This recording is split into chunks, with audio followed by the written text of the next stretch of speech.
Hey everyone, my name is Andres de Luna Lopez. I'm a senior mechanical engineering student at CETIS, and today I would like to share with you a heat transfer problem, specifically a forced convection problem from Heat Transfer Methods 6th edition by Singal. So without further ado, let's begin. So I'm going to start by reading the problem statement. So it says that we have a steel strip that emerges from a hot roll section of a steel mill at a speed of 20 meters per second at a temperature of 1200 Kelvin. That's the temperature of the steel mill itself. Its length and thickness are 100 meters and 0.003 meters, respectively. It also has a density of 7,900 kilograms per cubic meter and a specific heat value of 640 joules per kilogram Kelvin. As you can tell, also, it has an atmospheric air temperature of 300 Kelvin at the top and at the bottom. So we know that's the outside temperature. And that one is recognized by T infinite. So what is it asking us for? Accounting for heat transfer from the top and bottom surfaces and neglecting radiation and strip conduction effects, we need to determine the time rate of change of the strip temperature at a distance of 1 meter from the leading edge and at the trailing edge. We also need to determine the distance from the leading edge at which the minimum cooling rate is achieved. All right, so now that we know what we're looking for, let's start by stripping off all of the data that our problem has. So I already have it here. We have a velocity of 20 meters per second. Our temperature is of 1200 Kelvin. We have 100 meters in distance, as well as 0.003 meters of thickness. Our density is 7,900 kilograms per cubic meter. Our specific heat value is 640 joules per kilogram Kelvin. And our outside temperature T infinite is 300 Kelvin. So what can I start obtaining with these values? I guess this is a no-brainer. We can start by obtaining our average temperature based on the fact that we have two of those. So that's what we're going to do. And so we go ahead and we add in our outside temperature and our inner temperature. That's 1200 Kelvin plus 300, which is a total of 1500, divided by 2, and we get 750 Kelvin. What do we need the average temperature for? We're going to go straight into our tables because we need some more properties to go ahead with the problem. So we're going to go ahead into table 8.4, thermophysical properties of gases at atmospheric pressure. We're going to look for 750 Kelvin, which is at the very bottom. Sorry about that. And basically, we're going to look in for three major properties. We're going to look for kinematic viscosity, which is right here. We're also going to go for thermal conductivity. And last but not least, our Prandtl number. So our kinematic viscosity is 76.37. However, this is multiplied by 10 to the 6. So it's going to give us a total of 76.4 times 10 to the negative 6. We're rounding it up just for terms of simplicity.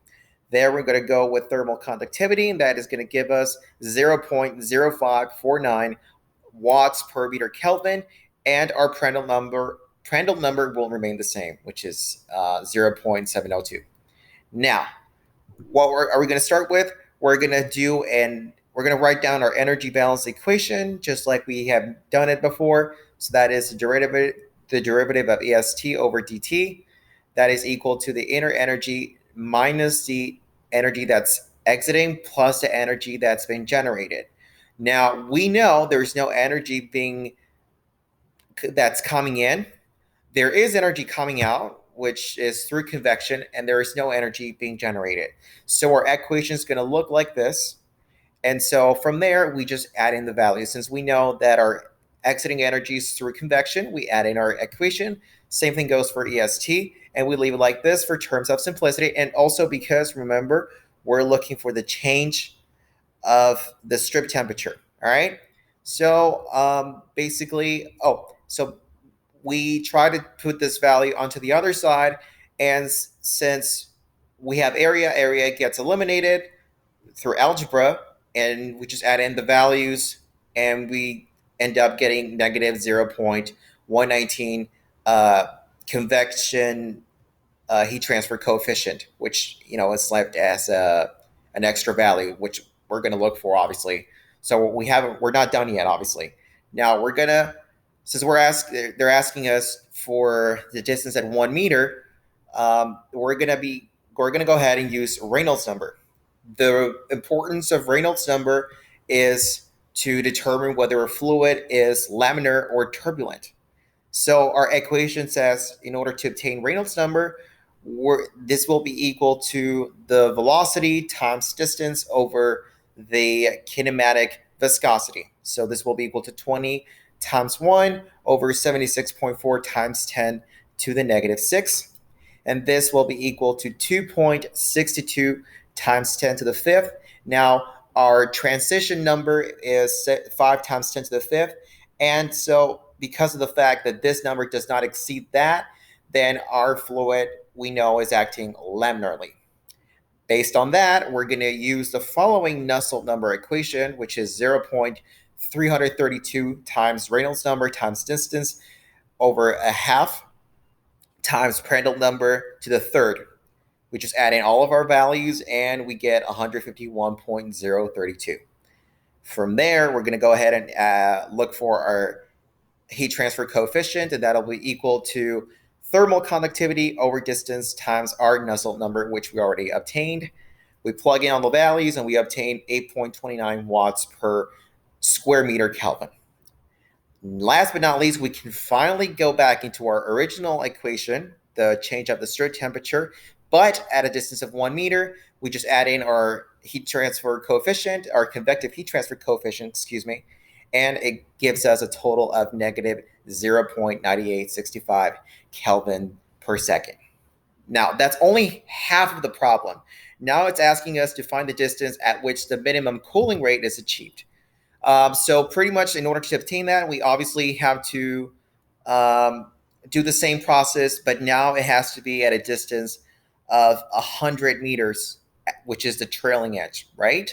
So we obviously obtain a Reynolds number, which gives us a total of 2.62 times 10 to the 7. We verify if this is higher or lower than 5 times 10 to the 5th. In this case, it is because it has an exponential of 7, which means that our fluid is acting turbulently.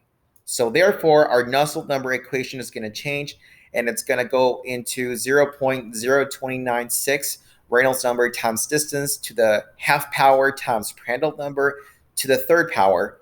We plug in all of the values, and we obtain 22,631.4. Then it's all into our average heat transfer coefficient, and that is going to be equal to thermal conductivity over distance times the Nusselt number. That is equal to 0.0549 over 100 meters times our Nusselt number, and that's going to give us 12.424 watts per square meter Kelvin. Then we can proceed into the change of the strip temperature, but at a distance of 100, remember. We plug in our convective heat transfer coefficient, and it's going to give us a total of negative 1.478 Kelvin per second. Now, finally, we can obtain our minimum cooling rate. So the equation that we're going to use is our transition number equaling velocity times the minimum cooling rate over the kinematic viscosity, right? And so because we're looking for this, we just change all the values and we obtain this. Now, why is it that we use this transition number to obtain our minimum cooling rate? That's because when a transition occurs, the limit capacity, the thermal limit capacity of the boundary layer has already been developed.